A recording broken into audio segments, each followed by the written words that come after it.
Okay, welcome to the PMO Advisory webinar on Virtual Agile. And I'm going to go ahead and share my screen here. So appreciate you taking your time out to be with us here today. And if you can keep yourself on mute, that would help with background noise because there are a number of people, a nice good crowd this afternoon. So PMO Advisory is a PMI authorized training partner, so an ATP. And so this is a little bit about that. Okay, so today's presentation is on Virtual Agile Teams, a topic that I greatly love. I actually co-authored a book on hybrid agile, and one of the chapters, or actually sections of the book, is on Virtual Agile Teams, and I'll show you that book at the end. I co-authored it with a colleague of mine, Hybrid Project Management, Using Agile with Traditional PM Methodologies to Succeed on Modern Projects. So as many of us are seeing, that Virtual Agile has now blown up to be a necessity, not just a nice to have. Long before everybody was working virtually, a lot of people were working virtually, and I worked with them in that regard and taught how to do Agile virtually. I teach a lot of PMI ACP classes, and oftentimes I have students in classes who are working virtually, for example, like large banks, global organizations like that are on teams where people are in different countries and across the Atlantic Ocean, et cetera, or different parts of the US. And so working virtually has been really important for them. So these are the things that I'm going to talk about today. First, I'll give you a little bit more information about myself, Susan Parente, the presenter, and PMO Advisory, who I'm a consultant and senior trainer for. I also write articles regularly for PMO Advisory. We're going to talk about what makes a project virtual, what's the value of virtual teams, how do we develop the project team, how do we build trust, what do we use for Agile virtual tools. We'll talk more about Agile team development, and then I'll speak a little bit about the PMI ACP application. And there's a lot to that. I like to leave that to the end to just give people a bit of information on that. And if you have follow-up questions, you can ask me. I'll talk about next steps and then how to claim your PDU. So this is a little bit about myself. Been in the industry, I'm saying 25 plus years. I think I kind of stopped counting. I don't really want to count anymore. It gets a little depressing after a while. But not how many years I've been in the industry, but you know, the age that I am. But anyway, good age and nothing too bad to speak of. I have 15 years of experience as an instructor and consultant of project management best practices. I've taught PMP certification, PMI ACP, PMI RMP, and then a number of Agile, including Scrum certifications. I have 10 years of experience developing and instructing PMI certification preparation classes and other project management curriculums. I am an associate professor at Post University. I'm an adjunct professor at Montclair State University, kind of sort of the same title. And then I'm a lecturing professor at University of Virginia. University of Virginia actually teach a class in Agile Project Management, which is in the School of Continuing Professional Studies. So it's kind of like a master's degree program. It isn't, but there's the same caliber of people. There are people who are undergraduate degrees and looking for additional education. So I really enjoy teaching. I have a ton of certifications. Some of them are listed on the left, not all of them. There really are way more than that. Why do I have all these certifications? Well, I enjoy learning about new things. I find, you know, taking certification tests kind of fun. I know that's a little weird, but it's a fun thing to do. I actually just had a meeting this morning with a student of mine from one of my PMI ACP classes, and we were having a good conversation about certifications and the value of them, etc. And we've kind of stayed connected after my class, and we're probably going to be doing some things together So it's fun. I enjoy certifications, and I like making complex things simple. So that's why I have a lot of certifications. So if you have questions on certifications, which one should I get and why, especially in Agile, I am the person to talk to because I have 4 certifying bodies of Agile certifications that I have. So including PMI, Scrum Alliance, Scrum.org, and Scrum Study. So PMO Advisory is a Project Management Institute ATP. As I mentioned, that's our ATP number. You might want to jot that down, although I'll give it to you later when I talk about how to actually claim your PDU. Okay, and PMO Advisory, I've been with PMO Advisory for a number of years. What's great about PMO Advisory is you have some of the top class professionals, people who are actually doing this work. There are not just people who teach, they actually have regular jobs, consulting, other work that they do. Top trainers that I know in Agile project management, traditional project management, program management, portfolio management, risk management, and PMO project management office, or even program management office.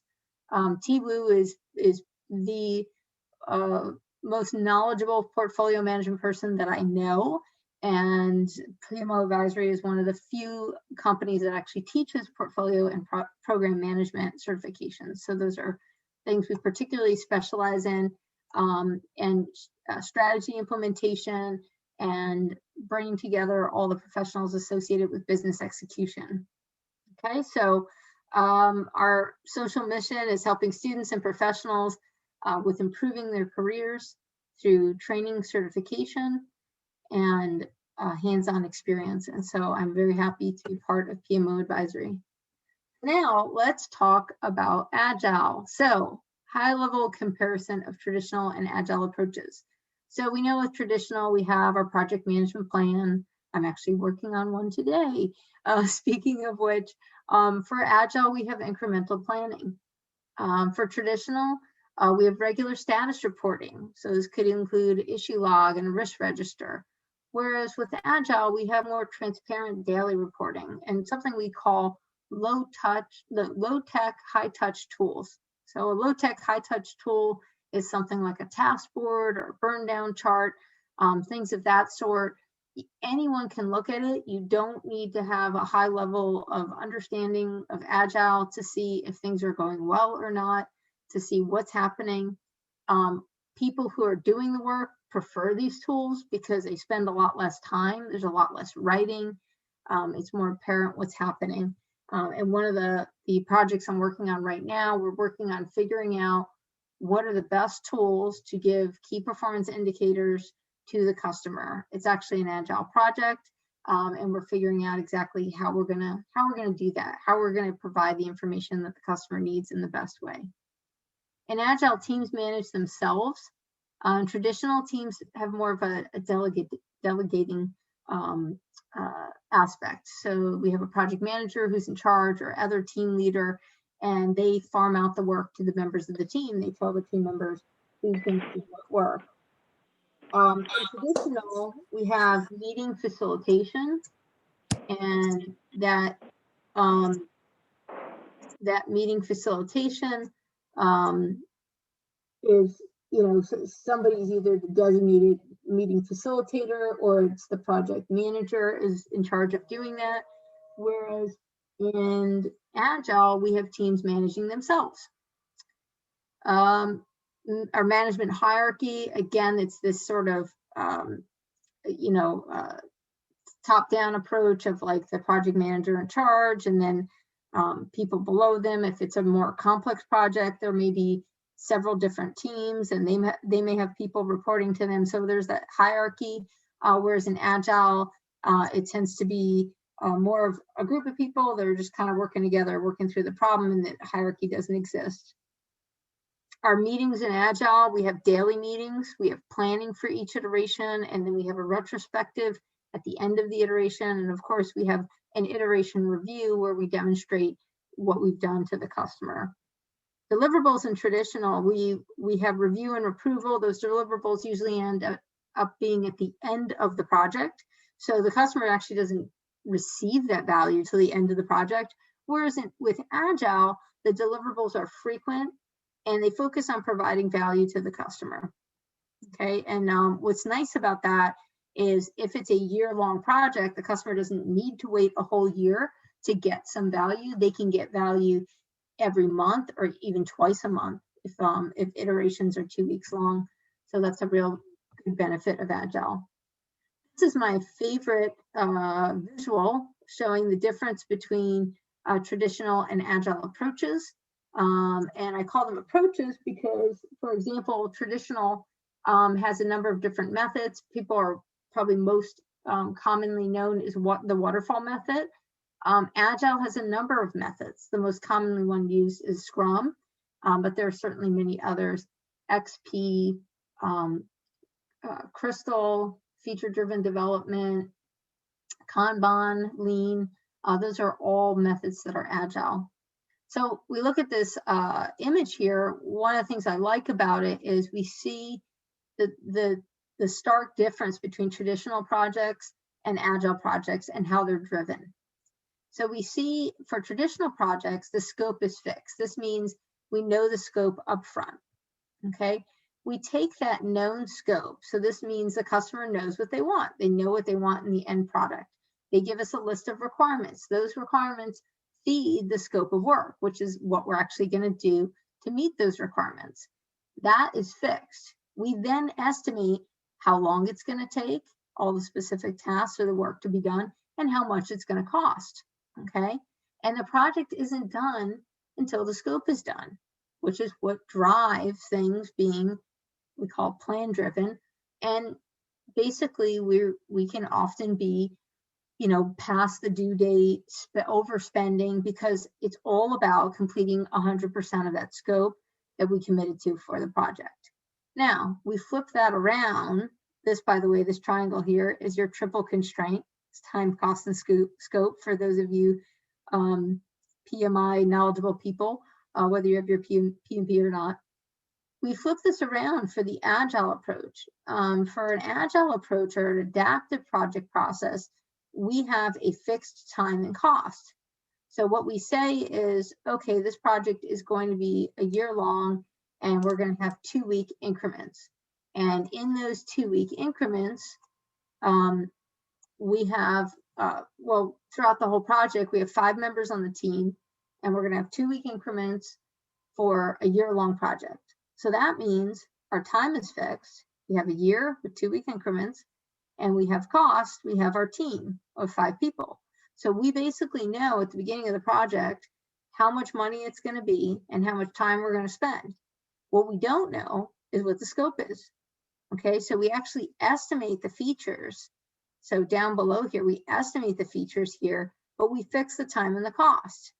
Now that can be contractually challenging to do, but this is what it looks like. So this is flipped around. Now, why do we do this? Well, we do this because we don't know the scope at day one. We don't know all the requirements that the customer has. And so if we don't know all the requirements, if we can commit to how much time and how many resources we have, what we can tell the client is, we don't know exactly what you will have at the end of this project, but we do know that whatever we deliver is going to be of the most value to you, and we will be able to be flexible to changing requirements, changing scope throughout the entire project.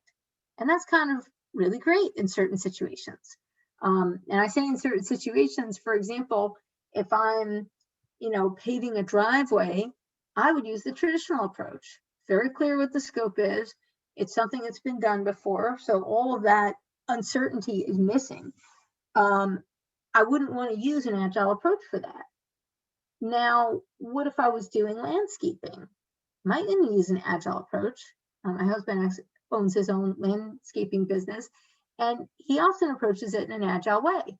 He will actually give some ideas to somebody. He'll find out what their budget is, like particularly for materials and even for labor, and say, okay, so here's some things we can do. So why don't we do this? Take a look at it. Tell me what you think. Maybe we'll add another tree or we'll add another bush. Let's see what's in your budget, see what makes sense for you. So there's actually an Agile approach that he uses for that, where as paving a driveway, the scope really isn't going to change. Okay, so I think this is a great visual to see that. What makes a project virtual? So now that we've gone through what's agile, what's traditional, what makes a project actually virtual? Well, there we are with our laptop. And I remember when it was a novelty to have a laptop and most people had desktop computers. I haven't had a desktop computer in, I want to say, almost a decade. And I probably was a late person to even have one at the time, but I've had laptops for many, many years. I just used to have a desktop also. So we are operating in a very virtual world, more so than ever. And what does that actually mean? It means that we can work with people across boundaries. Those boundaries could be time, space, organizational, and cultural. So I'm working on a team right now. People are located everywhere from, I believe it's San Diego, California, to Orlando area in Florida, and New Hampshire. Yes, I think that encompasses the sort of at least 3 farthest away spots. And we're all supporting a client in the DC area. There's 17 people on our contract, and of those 17 people, only 8 of them are actually in the DC area, and we're all supporting a DC contract. And I was just on a meeting this morning, and I couldn't tell you exactly where everybody was calling in from, but some of them have snow on the ground and some of them don't. I can tell you that. So the other boundaries which can make you virtual are time. So let's say you work on a project and you're working in the mornings, you get in the early morning and you leave at 2 or 3 o'clock, but there's someone else who gets in the late morning and they don't leave until maybe 7 o'clock at night. So that's another thing that can make you virtual, even if you were co-located. If you're not working at the same time, that has a virtual aspect of it. Just maybe a little bit different version of virtual that you've heard of. So why are we working virtually? Well, out of necessity. Before the pandemic, honestly, out of finding the best people, the people who are the subject matter experts. I've done consulting for many, many years, and I don't want to be limited by who lives near me, by who I get to work with. And for myself, I actually live outside of the DC area, and I do work in everywhere from New York to DC is where most of my work is. And I personally don't like getting in the car all the time to do work. I do and I have, but it's very nice to be able to meet with people, talk with people virtually, and not have to get in the car to do that. And I can still work with great people who are located anywhere in the US or anywhere in the world. Okay, so what is the value of agile teams? Well, as I said before, we can find the best of the best. We can find the best people. I see somebody's put a chat message, but unfortunately I can't bring it up right now. I told you that happens sometimes, but I will comment on your chat later. So we find the best of the best. It's really necessary at this time for us to be operating virtually. Somebody said New Jersey. Yep, I do work in New Jersey. I think I said New York. Yes, so that's a good good catch. New York and New Jersey. I think of them kind of together now, but I shouldn't because I'm originally from New York, and they're definitely different states. So it saves money. Traveling saves money. Saving time saves money. It also supports work-life balance, and I think that we can all see that spending less time commuting to work, things of that sort is really valuable too. So it is a very fortunate thing when we can do it. However, as everybody I'm sure knows, in Agile, a best practice is really to be co-located together. So to be working in the same room, in the same space, not even in adjacent cubicles, but oftentimes in a war room together, in a space where everybody's sitting down together. We see the value in that. So the question comes, how do we get that same value of co-location while being virtual? How can we work together as a team and work well together as a team so that we can bring value to our customer, even when we're virtual, because we know the value of collaborating with team members. So this gets us to developing the project team.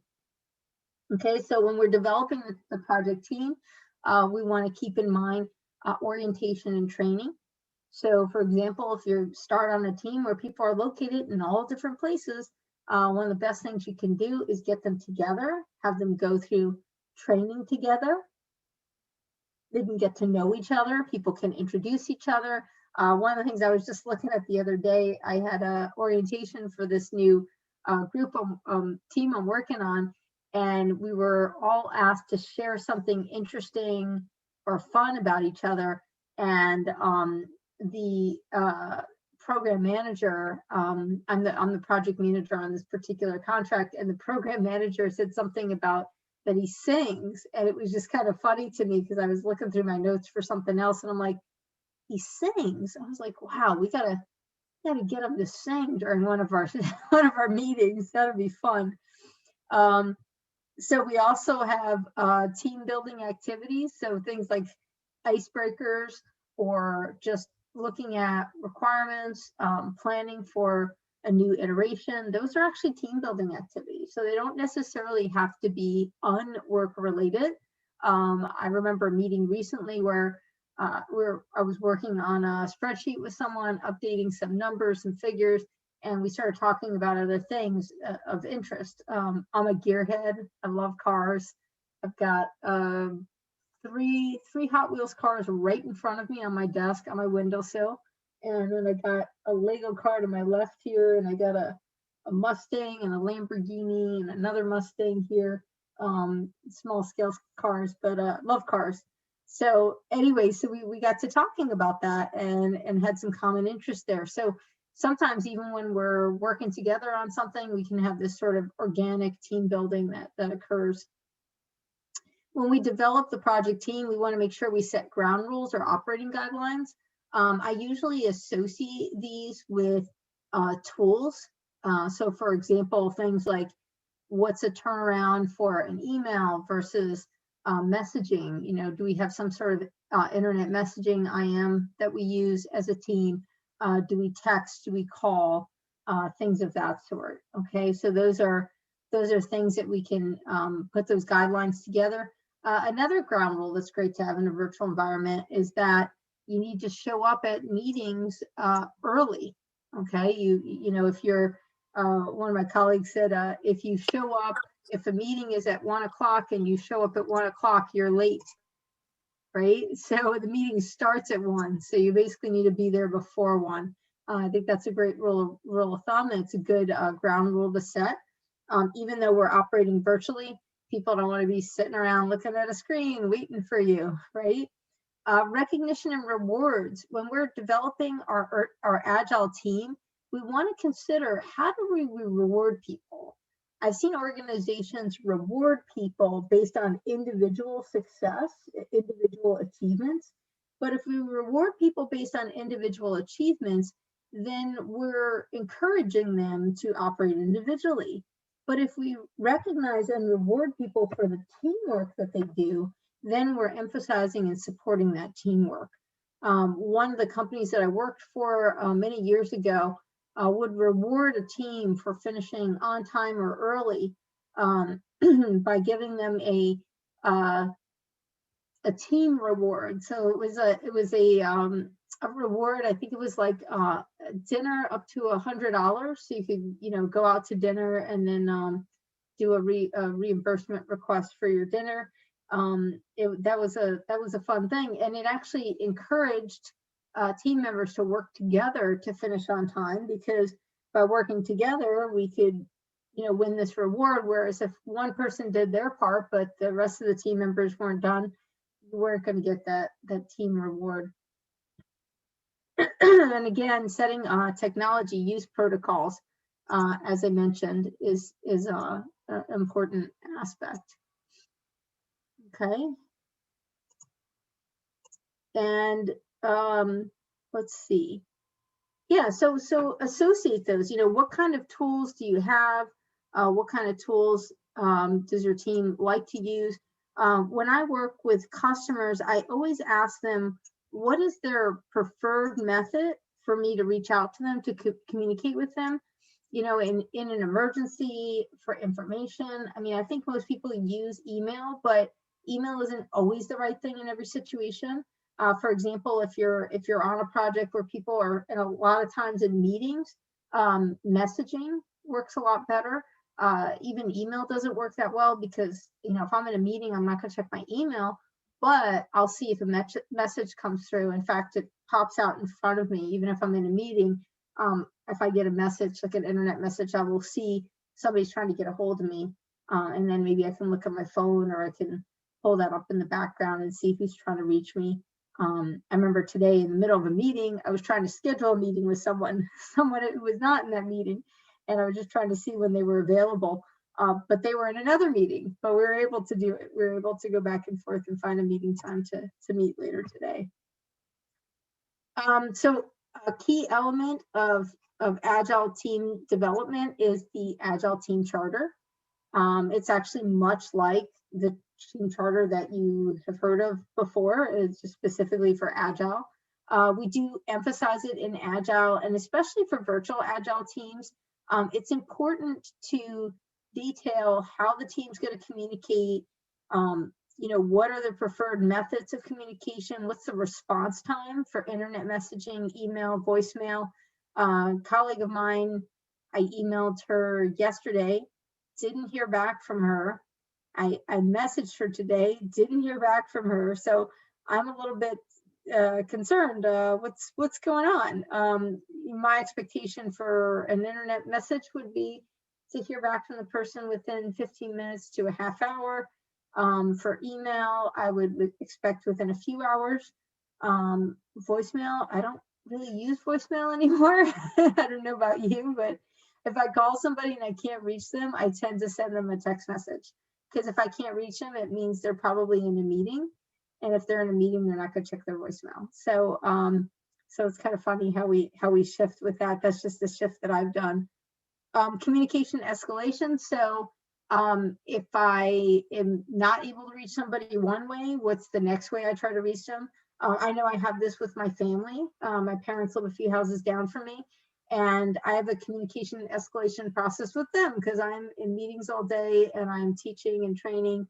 And so I will tell them, if it's an emergency, call me, and then call me again right away after. Then I'll know something's wrong. Unfortunately, my parents don't text, but my role with my husband is, if it's an emergency, call me, hang up, call me, and then text me. So that makes me think, oh, this is an emergency. I need to look at my text message, even if I'm teaching a class. Other than that, I don't look at my phone and I have it turned off. So, so that's my escalation procedure. So you want to think about, what does that look like for your team? A lot of times people make assumptions about these things, and you don't want to make assumptions because that's based on your experience and your preferences. You may be working with a team of people in different generations, like different generational background, different cultural background, where they live, where they grew up. Are they in the US, or are they in a different part of the US? So those assumptions about communication may not match up with yours. So this Agile Team Charter is a great place to just set the record straight as how we're going to do this, how we're going to communicate. For me, I'm very flexible about this. I had a colleague of mine who wanted to internet message through Skype, and I don't regularly have Skype on all the time, but she never had her phone in her office with her, so you couldn't text her. So I would use Skype messaging. She was very responsive on Skype messaging. Even if she was at a meeting, she'd message right back. And so I would use that when working with her. And then when I was doing other things, I would, other activities, I would use whatever worked for those people. So just having that flexibility. For one essential thing, and I talk about this in the book that I co-authored with my colleague, Mark, one essential thing is about building team trust. So when we were working virtually, this is particularly important. So trust is always important with teams. And if you think about a team that you worked really well with, you probably had a high level of trust. And when you have a high level of trust with somebody, your performance is going to be better. Now, the way I think of team trust when it comes to working virtually, so I'm a skier. I would say I'm sort of an advanced skier. I used to be a ski instructor. Haven't skied very much recently, but I don't live near any mountains anymore. But I do have some skis in my office, actually, some cross-country skis to my right and some old downhill skis to my left, which I would not actually use those to ski because they're very old. But I'm going to do some sort of decorating with skis in my office. So I love skiing. Well, if I have good form when I'm on an intermediate slope and I bring that to an expert slope, I will ski the expert slope well. Now, there may be somebody else who looks like they're skiing the intermediate slope well, but their form isn't very good. And it may not be obvious to the average viewer, maybe to like a professional skier, an expert skier, they would notice it. But they may ski down the intermediate slope just like me, and neither one of us are falling and we're doing well, etc. And now we go to the expert slope. And that person who didn't have the good form, who didn't have the good skills that they needed, well, all of a sudden their skiing will fall apart on that expert slope. And so in all of my years of teaching and learning about skiing, taking clinics, what I learned is that you can ski better by learning a skill on a beginner slope. And it doesn't matter what your level is, because if you work on that skill on a slope that's much easier and you perform that skill on that expert slope, it will change your skiing. So it's about having that skill in place. And so that's how I relate to trust. So when there's team trust, things work really well. I think of that expert slope as being the virtual agile team. Okay, so if you have an agile team that's co-located, there may be people that don't have very good communication skills. They haven't formed trusted relationship with team members, but because they're co-located, they can kind of get away with that because the slope isn't so hard, because the environment isn't so difficult. Virtual environments are more like, they're like that expert slope. So you need to have your top-notch skills. You need to have trust, and a skiing slope, I guess, would be in yourself and your ability. But in a team, you need to have trust in your team members to work with them.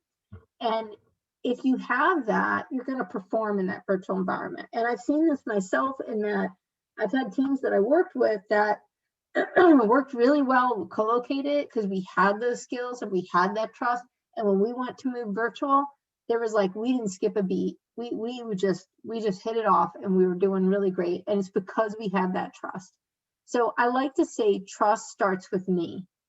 Okay, it starts with me because I need to trust someone else. I can't wait for them to trust me. I need to start by giving them that trust, and then people will give you trust back. Okay, trust is foundational to all of our relationships, and a team is really a relationship of relationships, which is what I'm trying to show you there over on the right. So how do we develop trust?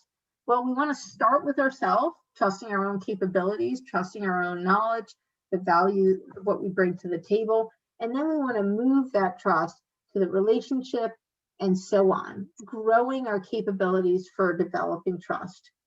Okay, so we start with self, me, my credibility, my ability to do the job that I'm hired to do or I'm asked to do.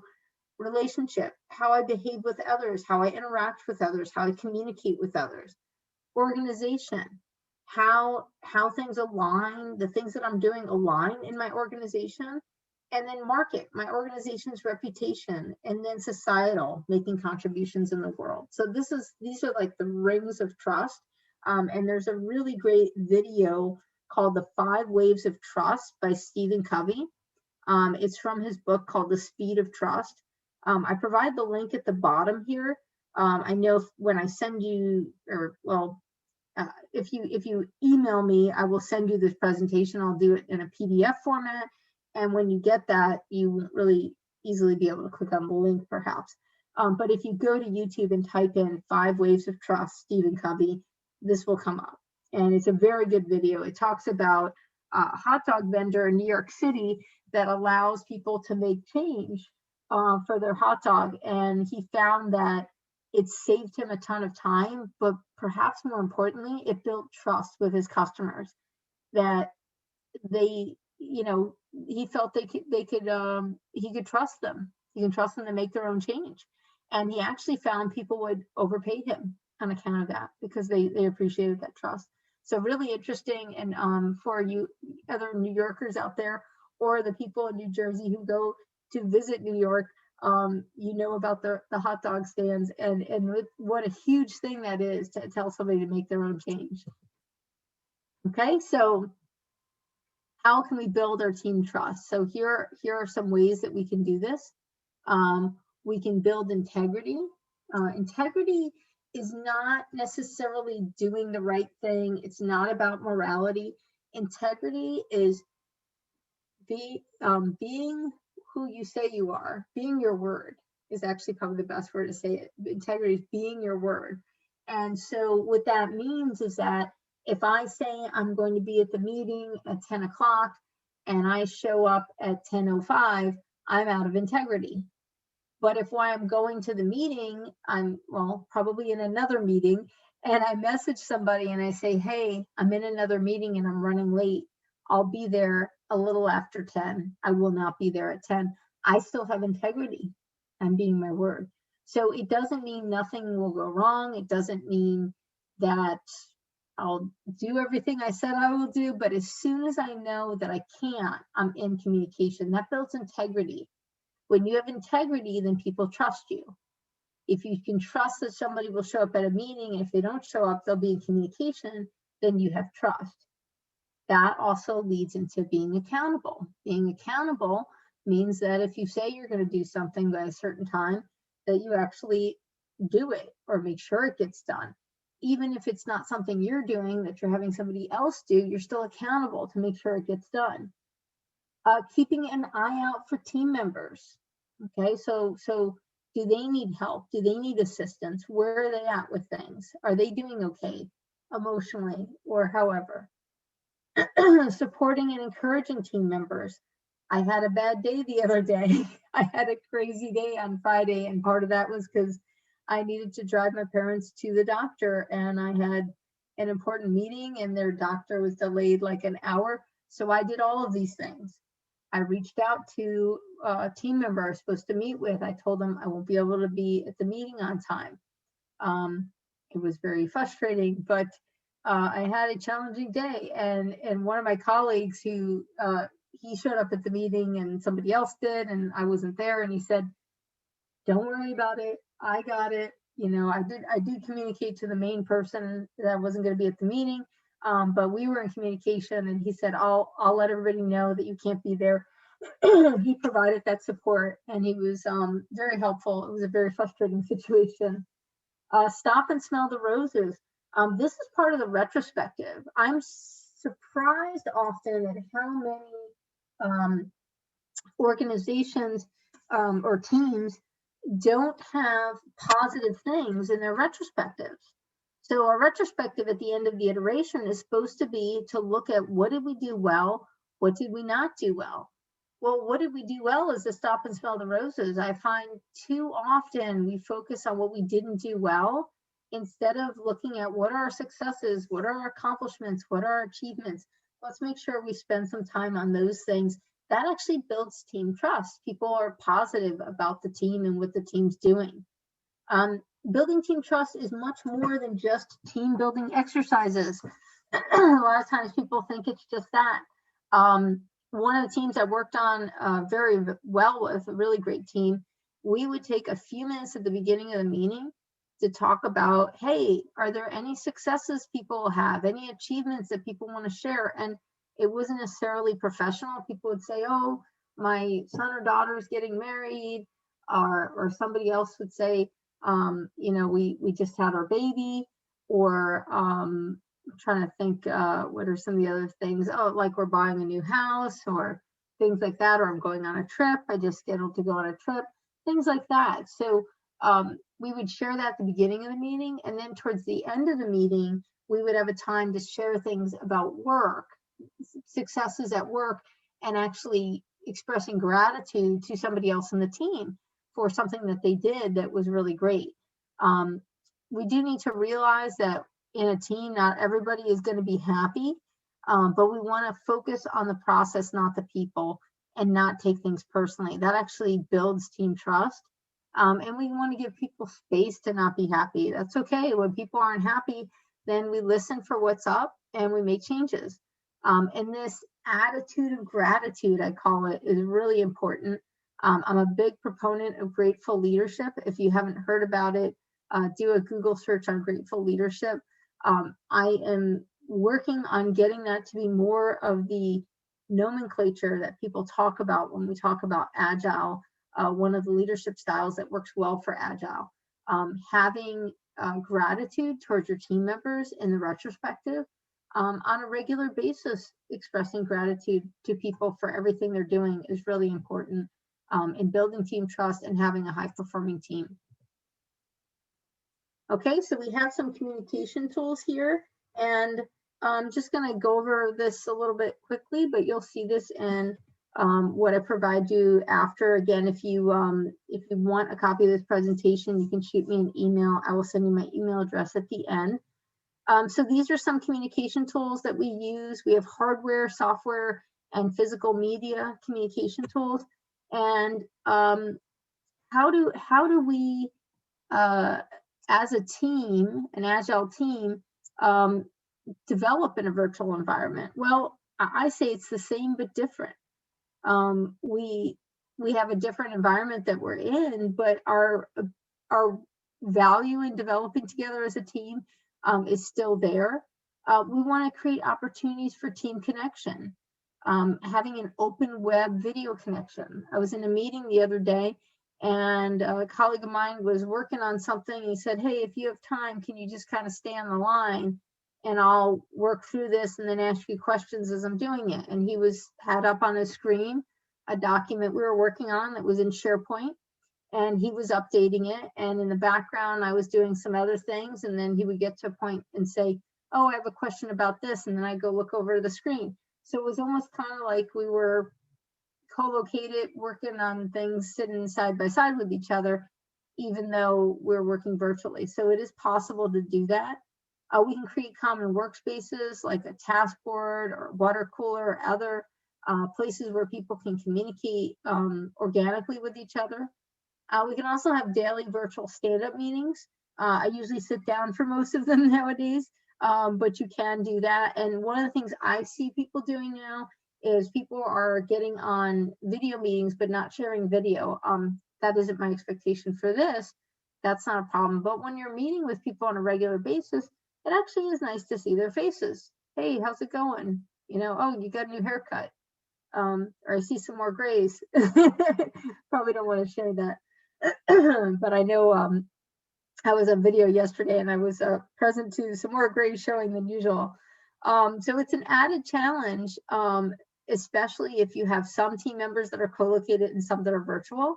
And that's something you want to be very conscientious of if that is the case. And just remember that team development actually builds team trust. Okay, this is something you might find interesting. I created this sort of matrix of team tools. I don't know why it keeps going forward like that. Virtual communication tool map. So we have co-located and we have virtual, and then at the bottom we have synchronous and asynchronous. Synchronous is real time, just like this in this meeting. Asynchronous are things like if I send somebody an email, they may not get it immediately, but they will get it eventually. Message boards are things like that. So our calendars, our office space. So we see how this relates to people and content and space and time. And so just something to think about when you're putting together that Agile team charter. Okay, so best practices for virtual teams: have regular team meetings, meet daily or meet weekly, have communication via phone, via web conference or email communication, face-to-face meetings. I say, even if you're a virtual team, meet quarterly would be ideal, or at least biannually, and then annually at a minimum. There is still value to doing that. I realize we can't do that so much now. And I also realize my team with people from California to New Hampshire, we're probably never going to meet all together. However, I have worked on teams where people were all around North America, Canada, and the US, and we would once a year have a team meeting all together. And so it is possible to do. And you want to use professional tools to help stay communication with each other. So a little bit about the PMI ACP, and then we'll do some questions. So what's the value of the PMI ACP? You know, a lot of people have the PMP certification, and that's great. But it's kind of like everybody has that. So it's a differentiator to now have another certification like the PMI ACP. You see some stats on salary and marketability. One of the things I like about the PMI ACP that I personally liked in getting it, I was already teaching Agile when I got my ACP. And the reason I got my PMI ACP certification was so I could actually teach PMI ACP. I really wanted to teach it. But one of the things I found that was really great is the PMI ACP is not focused on one particular Agile method. So it actually gave me the ability to learn a little bit more about these different Agile methods. And I remember thinking to myself, one of the things I really enjoyed was learning more about Kanban and Lean, which I actually incorporated on almost every project that I do. They're just such great tools or aspects to include. And then also your PMI ACP certification, the training that you go through or the class that you go through will actually count as PDUs to maintain your PMP certification. So what I say to people is, unless you're using Scrum and only using Scrum and you only think you'll use Scrum, the PMI ACP certification is great because it's not just focused on Scrum. So it's actually going to give you that diversification. Most companies don't use just Scrum. They use some blend of Agile methods. So that's also going to give you some value there. And we also want to think about our organization being agile and responsive to market dynamic situations. You know, the whole pandemic is a great example of that. And so having agility and learning how to use it is really important. Okay, so this gives you a little bit about what your experience and your contact hours are. I will say the ACP is an easier certification than the PMP certification. And then here's a little bit about the exam resources. You have the credential handbook and the exam content outline. Both of those are free for PMI members. I think the exam content outline is just free on the PMI site. You don't need to be a member, but if you're a member of PMI, you can get a hold of those. This is some of the content for the exam. Again, you can see this if you ask me for a PDF of this. I can share all this with you. These are some of the topics that are covered, the different domains covered in the exam and in the actual training class. And this is a little bit about how you would apply for the PMI ACP. If you have any questions about this, just reach out to me and let me know. Happy to help you with that. So here are some reasons to consider the ACP over other Scrum certifications. You can read that later if you'd like. Some next steps. I'm going to be teaching a class. If you want to just know a little bit more about Agile fundamentals, I'll get farther deeper into a lot of things I mentioned here.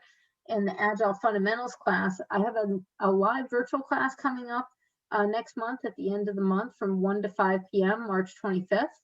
And then I'm going to be teaching a PMI ACP class. And I believe this class, I can look this up real quick, what time of day. I didn't put the time of day in there, unfortunately, but I think it's in the evening. I'm going to be teaching in April. Yes, it will be from 5 to 9 p.m. So that should be workable in your work schedule.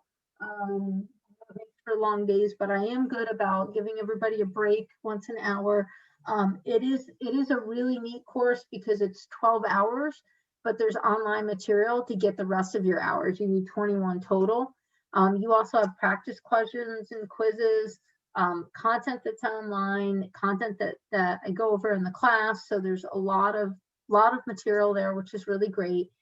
So I will be teaching that the next class in April, and they're a lot of fun. I love teaching that class. And again, it's only 12 hours that you're in the class. You have me as a resource throughout the whole process, and then you also have online content.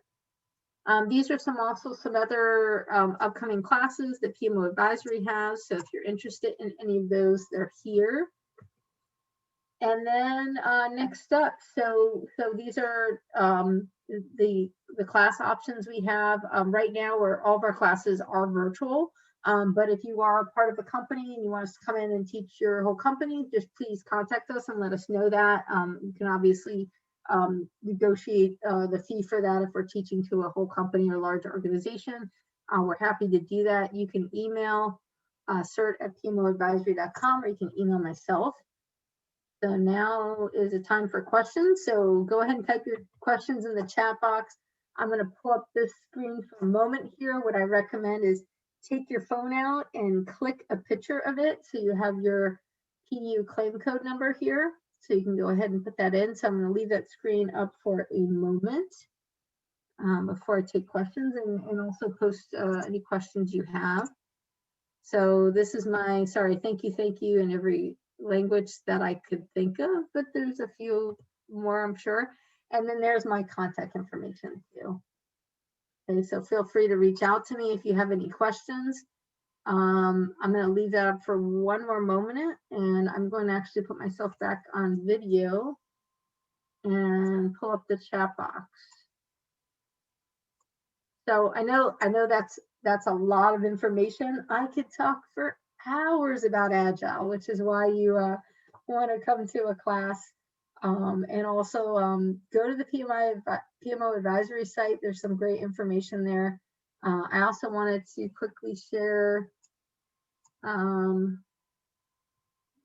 to share my video. Hang on a second. Here we go. I think this will work. I'm trying to see my video while I talk to you. Okay, here we go. So here's the book that came out at the end of last year that I wrote on Virtual Agile. So that's may something also be of interest to you. But anyway, we are here for you for your Agile needs. Like I said, if you're just interested in the Agile Fundamentals class, that's an option. And then if you have questions about any of the other classes that PMO Advisory offers, let us know. And any other questions about Agile, gladly, reach out to me, send me an email. I'm leaving that on the screen for a moment, so you can send me an email if you have any questions. I don't see any questions in the chat box. I never know if this is a good or bad sign.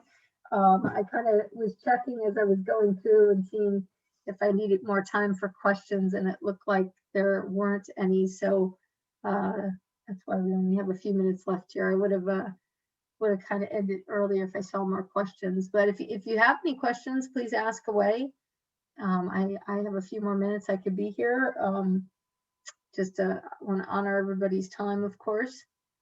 But thank you for attending. I hope that the virtual Agile space gets bigger and bigger. I think I've been working virtually using Agile methods for many years now, and I definitely think that it's doable. Of course, there's no replacement for being, co-located with somebody, but we can find some very good substitutes. And maybe where the pros outweigh the cons. I know for me, it's a huge relief to not have to travel. At times, I traveled to client sites hours away on a weekly basis, and so being able to work with them virtually is really a breath of fresh air. Very happy for that work-life balance, and so I hope that more and more organizations see the value in that, in people working virtually, and that we can still perform well in our Agile teams and still have great team competency And I think the key there is really building team trust. I think that's really an essential aspect. So are there any questions before I leave everyone to go here? Okay, so that's it. I'm going to go back and leave it on that PDU claim code because I know that's important for a lot of people. Please know that if you get your PMI ACP, to maintain it is super easy if you have your PMP certification. Anytime that you do any sort of training that's Agile related, it will count towards a PDU for your PMI ACP and also towards your PMP. So I know that might be daunting to people that have multiple certifications where you need all these PDUs. It actually doesn't quite work that way. It actually, you're allowed to use them in multiple ways. So I do a lot of Agile training. And so not only does that support my continuing education for my PMI ACP, but it also has my PMP certification stay up to date. So that is a plus. And for those of you who don't think you have the experience, but you want to learn more about Agile, there is that opportunity to do the Agile Fundamentals class, which is just a 4-hour class, again, for PDUs. So that's one option.